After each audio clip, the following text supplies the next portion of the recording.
Hola, bienvenidos a este vídeo del programa Cardio Corners, en el que vamos a hablar de algo muy importante para cualquier cardiólogo, independientemente del ámbito en el que trabaje, y es el control lipídico. Tengo la suerte de compartir este vídeo con dos compañeros, amigos y dos grandes cardiólogos clínicos, además de dedicarse también a otras facetas de la cardiología, que son Leopoldo Pérez de Isla, del Hospital Clínico de Madrid, y Carlos Escobar, del Hospital La Paz, también de Madrid. Les voy a ir haciendo unas preguntas para que me den un poco su versión de la situación del control lipídico, primero a raíz de las últimas guías de la Sociedad Europea de Cardiología. Quería, Leo, que me hicieras un poco una síntesis de lo que crees que es más relevante en referencia a estas guías. Pues muchas gracias, Regina, por tu pregunta. Y vamos a ver, estas guías tienen muchísimos puntos que son muy relevantes y muy importantes, pero como me has pedido y me has preguntado a mí, voy a darte mi punto de vista, ¿vale? Desde mi punto de vista hay una serie de aspectos que son los más importantes y los que definen estas últimas guías de la Sociedad Europea de Cardiología. En primer lugar, y para mí el más importante, el concepto de LDL circulante, que es algo que no hemos tenido demasiado en cuenta. ¿Qué es el LDL circulante? Es el que está en la sangre, es el que hace daño a las arterias, el que produce arteriosclerosis y es el que medimos en los análisis. Por tanto, si esos análisis me dicen que está muy bajo, es lo que debo buscar. En cuanto a su función, la única que es ensuciar arterias, pues cuanto más bajo va a ser, muchísimo mejor. En segundo lugar, el segundo punto que me gustaría destacar de estas guías es la forma de estratificar el riesgo cardiovascular. Es una forma más exigente. En esta forma de estratificarlo, la imagen cardiovascular cobra un especial protagonismo, ¿no? Había sido relegada y está cobrando cada vez más protagonismo a la hora de estratificar el riesgo cardiovascular. También para un grupo de pacientes muy importante, como son los pacientes con hipercolesterolemia familiar, aunque no hayan tenido un evento, ya si además de la hipercolesterolemia familiar tienen otro factor de riesgo, ya son considerados de muy alto riesgo. Y por supuesto, otra de las grandes novedades para estratificar el riesgo de los pacientes es el papel de la LPA, un papel que vamos a ver pues, cada día más claramente reflejado en nuestra práctica clínica. En cuanto a los objetivos, pues lógicamente los objetivos van a ser más exigentes. Dejamos atrás el 70, bajamos al 55 e incluso para pacientes en los que se ha repetido de forma próxima y con un adecuado tratamiento un evento cardiovascular agudo, bajamos nada más y nada menos que al 40. Último punto a destacar en estas guías, la aproximación terapéutica. Las estatinas siguen siendo lo que es la base, sin duda, pero ya ezetimibe e inhibidores de PCSK9 saltan al segundo escalón. Y lo he dicho bien, los inhibidores de PCSK9 en situaciones especiales pueden ser perfectamente el segundo escalón después de las estatinas. De una forma muy breve he tratado de resumir lo que, de una forma subjetiva, son para mí los puntos más importantes de estas nuevas guías. Pues muchas gracias, Leopoldo, porque realmente es una síntesis, yo creo que muy buena, que de alguna forma nos deja muy claro qué es lo que tenemos que tener en cuenta en nuestra práctica clínica, porque de hecho las guías tienen que tener una traslación a nuestra práctica clínica y precisamente por eso, porque hay que trasladarlas a nuestro ámbito de acción en España, la Sociedad Española de Cardiología ha publicado un documento de consenso que lo que trata es precisamente de facilitar esa traslación, hacer una interpretación más adaptada a nuestro entorno. Carlos, ¿qué nos puedes comentar de este documento en el que habéis participado ambos? Bueno, hola a todos. Lo que nosotros nos planteamos, le hicimos el consenso se hizo en paralelo a las guías y de hecho muchas cosas que coinciden, pero hay algunas otras que difieren y de manera sustancial y yo creo que en la práctica clínica realmente en ciertos aspectos, sobre todo en prevención que es secundaria, que es en lo que se enfoca el consenso que hemos hecho, pues las guías se quedan un poco cortas. ¿Por qué? Porque como veis en la diapositiva que os pongo, de las guías de la Sociedad Europea de Cardiología, el tratamiento hipolipemiante lo hacen de manera escalonada.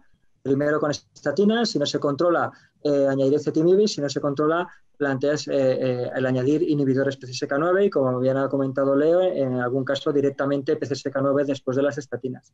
El problema que nosotros nos planteamos es que hay determinados pacientes de muy alto riesgo cardiovascular, como son aquellos de prevención secundaria, en los que si se hace de manera escalonada, pues estamos llegando tarde, porque de manera escalonada es que tú pones un tratamiento, posteriormente esperas a ver cuál es la respuesta a ese tratamiento que has pautado y así de manera sucesiva. Pero son pacientes de tan alto riesgo cardiovascular que nosotros lo que queremos es trasladar el cómo se debe manejar el tratamiento hipolipemiante de la mejor manera posible a la práctica clínica.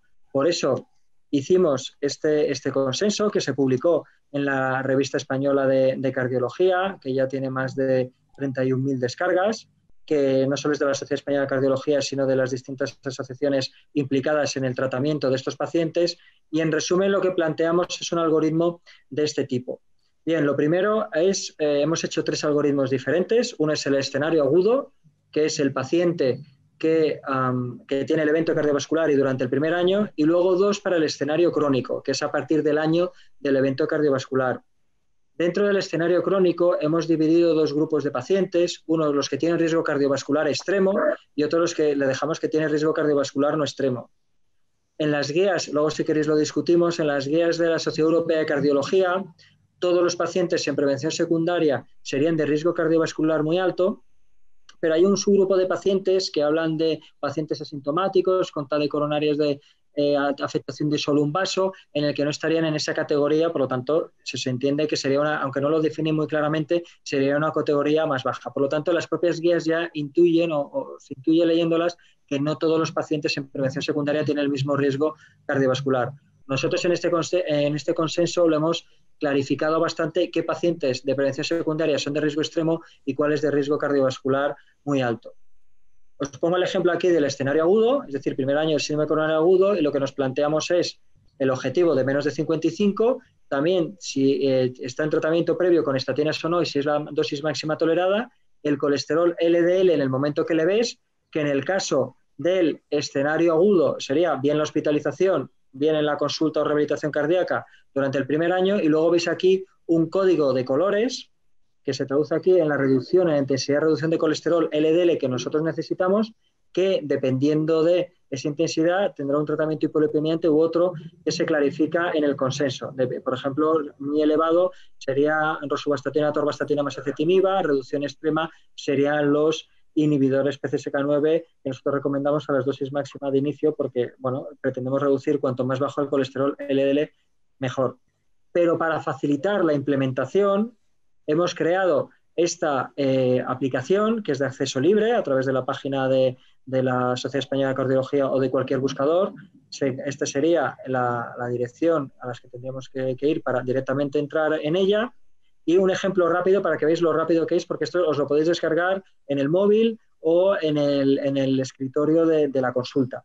Por ejemplo, imaginamos el paciente está en el escenario agudo, objetivo LDL menos de 55, si está en tratamiento con estatinas o no, que en este caso era que no, y luego ponemos el colesterol LDL que tiene el paciente y como veis directamente nos dice en el momento de ver al paciente qué es lo que tenemos que hacer, en este caso concreto, y si no se controla las 4 o 6 semanas, pues en este caso sería titular a inhibidores PCSK9 en el segundo paso. En el paso combinación de estatinas y acetinina por las características que hemos puesto y luego si no inhibidores PCSK9.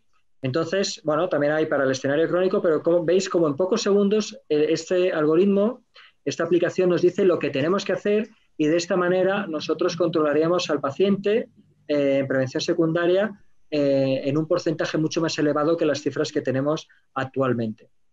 Muchas gracias, Carlos. Muy interesante, muy práctico, porque además la aplicación pues directamente te ayuda a decir lo que tienes que hacer con el paciente. Y bueno, dicho todo esto, quería preguntar a Leopoldo qué es lo que opina de la implementación de las guías de control lipídico, las guías europeas, en nuestro entorno asistencial. ¿Cómo crees que estamos? Vamos a ver. Tú lo has dicho, cómo creo que estamos, ¿no? Porque datos actualmente no tenemos, llevamos poco tiempo, no tenemos estudios que nos digan cómo estamos con números, ¿no? Y lo que te voy a decir es lo que yo pienso. Yo pienso que el hecho de haber bajado, ser más estrictos con los objetivos de colesterol LDL, yo creo que lo que han hecho es animar a toda la comunidad médica a ser más exigentes. Pienso que estamos lejos de cumplir los objetivos en un gran porcentaje de los pacientes, pero creo también que esto ha ayudado a concienciarnos más del papel del colesterol LDL, de que lo tenemos que bajar, que tenemos que ser más exigentes y como sabemos que por cada miligramo de decilitro proporcionamos un beneficio muy importante a nuestros pacientes, pues sin duda que esto va a ser algo que sea bueno para la comunidad, para la sociedad en general. Y en concreto en España, pues no voy a tocar nada porque tenemos a Carlos que nos lo va a comentar sus opiniones acerca de ello. Pues Carlos, ¿qué nos comentas tú de la implementación de las guías y sobre todo del algoritmo? A ver, con respecto a las guías europeas, evidentemente no sabemos todavía, no tenemos datos. Normalmente es el Euraspire el que nos dice un poco cómo se están implementando las guías europeas y realmente entre los últimos Euraspire y con respecto al control del colesterol L tampoco es que hayan aumentado mucho y yo imagino que las guías, como seguían más o menos, aunque han bajado los objetivos de colesterol, pero la manera escalonada de hacerlo y eso mejorará algo, pero tampoco de manera espectacular. En cambio, yo creo que el consenso, al hacerlo de manera más práctica, lo que todos los inputs que nos están llegando es que cada vez se está pautando más la terapia combinada de inicio una vez que se ha tenido el síndrome coronario agudo. Y de hecho, ya me han comentado de varios hospitales en los que directamente en el informe de alta se pone esta aplicación y por lo tanto se está permitiendo optimizar aún más el tratamiento. Entonces yo creo que más que de manera independiente ver el impacto que tienen las guías de la Sociedad Europea de Cardiología o las de la Sociedad Española de Cardiología, yo creo que hay que verlo en conjunto y yo creo que, aunque todavía no tenemos datos en concretos, pero la sensación que da es que cada vez se está bajando más el colesterol LDL y cada vez se está utilizando más el tratamiento hipolipemiante combinado de inicio y por lo tanto los inhibidores PCSK9, lógicamente si estamos adelantando un paso, pues se estarán utilizando antes. Pues es algo muy importante, ¿no? Porque sobre todo hemos hablado del escenario agudo, pero el paciente con cardiopatía isquémica crónica a veces está en un limbo que perdemos un poquito el control, ya no siempre le vemos en la consulta y quizá hay que detectar esos pacientes que no están en objetivo, que se pueden optimizar y muchos de ellos también deberían tener acceso a tratamientos, a nuevas terapias, ¿no? A inhibidores, si se da el caso de que incluso tras optimizar su tratamiento siguen estando fuera de objetivo. Ya un poco para terminar, quiero que cada uno me dé un poco su versión de cómo ve el futuro de esto, qué nos queda por hacer, cómo lo veis. Vamos a ver, pues yo creo que el futuro es seguir bajando el LDL. Dentro de ese futuro, herramientas como esta que ha liderado el desarrollo Carlos, creo que es importantísimo, ¿no? Porque hace las cosas mucho más sencillas. Otro punto que veo en el futuro es que se nos va a quitar la manía de que el colesterol se trata solamente con un fármaco, es decir, vamos a usar varios fármacos como usamos en tantas cosas para controlar el colesterol cuando es necesario y, por supuesto, dejar de pensar que el LDL circulante bajo puede ser malo. Cuanto más bajo es, muchísimo mejor. Yo espero y deseo que el futuro sea en esta vía, en este sentido.